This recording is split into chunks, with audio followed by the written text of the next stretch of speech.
ગુજરાતના જિલ્લામાં પણ સતત 3 દિવસ સુધી રેડ એલર્ટ અપાયું છે। એટલે દક્ષિણ ગુજરાતના જિલ્લામાં 8 થી 10 ઇંચ વરસાદ વરસી શકે, જે બાદ સૌરાષ્ટ્રમાં મુશળધાર વરસાદની આગાહી આપવામાં આવી। કચ્છ પણ આ નવા ધોધમારના રાઉન્ડથી બાકાત નહીં રહે।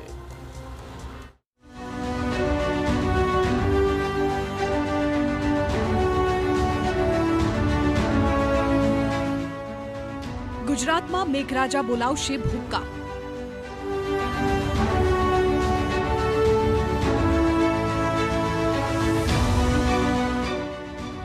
ભારેથી અતિભારે વરસાદની છે આગાહી।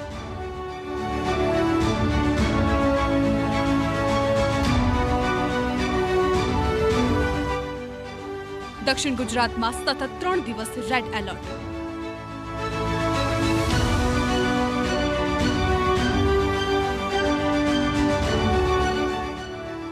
વરસી શકે છે 10 થી 12 ઇંચ વરસાદ।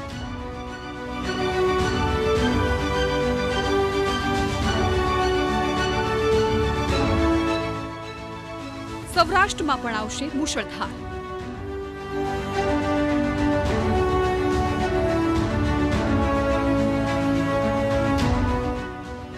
રાજ્યમાં સપ્ટેમ્બરની શરૂઆતમાં જ ધોધમારનો એક નવો રાઉન્ડ શરૂ થવા જઈ રહ્યો છે।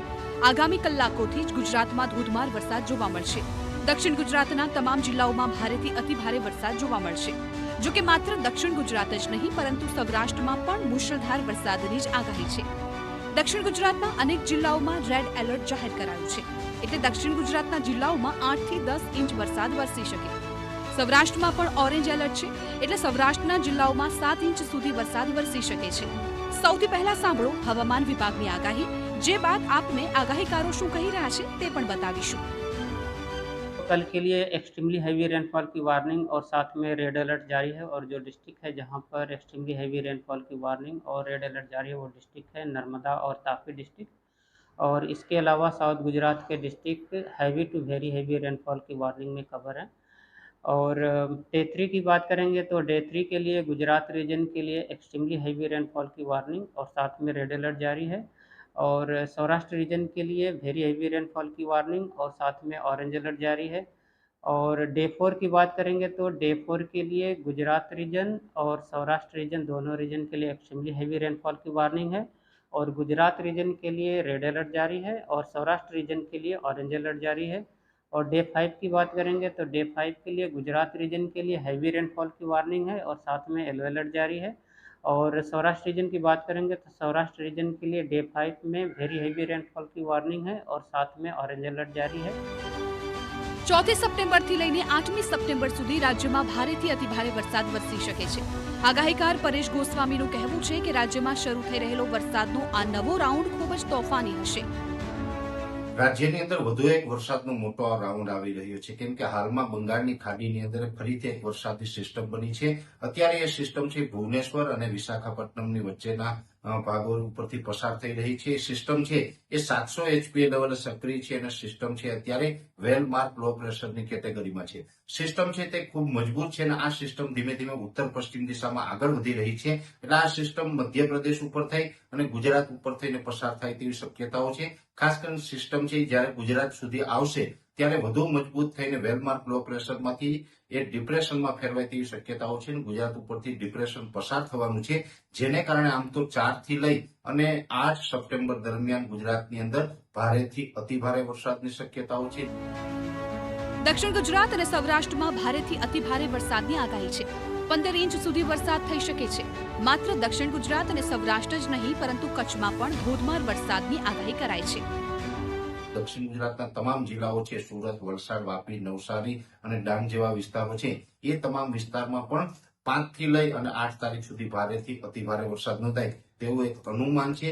એ સાથે સૌરાષ્ટ્રના બોટાદ, ભાવનગર, અમરેલી, ગીર સોમનાથ અને જુનાગઢ જેવા વિસ્તારો છે, એમાં પણ 7, 8 અને 9 તારીખ દરમિયાન અતિ ભારે વરસાદ નોંધાય। લગભગ આપણે 10 થી લઈને 15 ઇંચ સુધીના વરસાદ નોંધાય તેવી શક્યતાઓ દેખાઈ રહી છે। પશ્ચિમ સૌરાષ્ટ્રના વિસ્તાર છે, જેમાં દ્વારકા, જામનગર અને પોરબંદર જેવા વિસ્તારો છે, એ વિસ્તારોમાં પણ 7, 8 અને 9 તારીખ દરમિયાન અતિ ભારે વરસાદ જોવા મળે તેવી શક્યતાઓ છે. 5 થી લઈ અને 12 ઇંચ સુધીના વરસાદો છે પશ્ચિમ સૌરાષ્ટ્રમાં પણ જોવા મળી શકે છે. કચ્છમાં પણ એકંદરે સાર્વત્રિક વરસાદ હશે. જોકે કચ્છમાં જે હળવાથી મધ્યમ વરસાદ હશે, પણ કચ્છના જે દરિયાઈ કાંઠાના ભાગો છે, નલિયા, માંડવી, મુન્દ્રા, કંડલા, ગાંધીધામ વગેરે, એ દરિયાકાંઠાના વિસ્તારમાં થોડીક તીવ્રતા વધારે જોવા મળશે. કચ્છ અને સૌરાષ્ટ્રમાં હજુ પણ વરસાદની ઘટ જોવા મળી રહી છે. ચોમાસાની શરૂઆતમાં સૌથી વધુ વરસાદ આમ તો સૌરાષ્ટ્ર અને કચ્છમાં જ વરસ્યો હતો.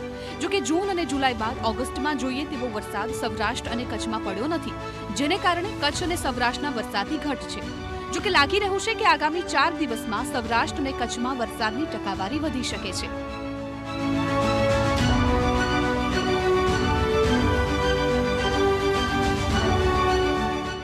રાજ્યના 206 ડેમમાંથી 111 ડેમ હાઈ એલર્ટ પર છે, જ્યારે 27 ડેમ એલર્ટ પર અને 9 ડેમ વોર્નિંગ લેવલ પર છે.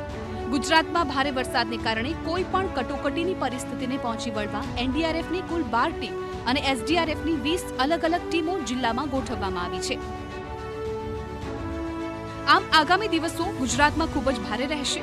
અનેક જિલ્લાઓમાં જળબંબાકારની સ્થિતિ જોવા મળશે, જેથી સાવધાન રહેવું ખૂબ જ જરૂરી છે.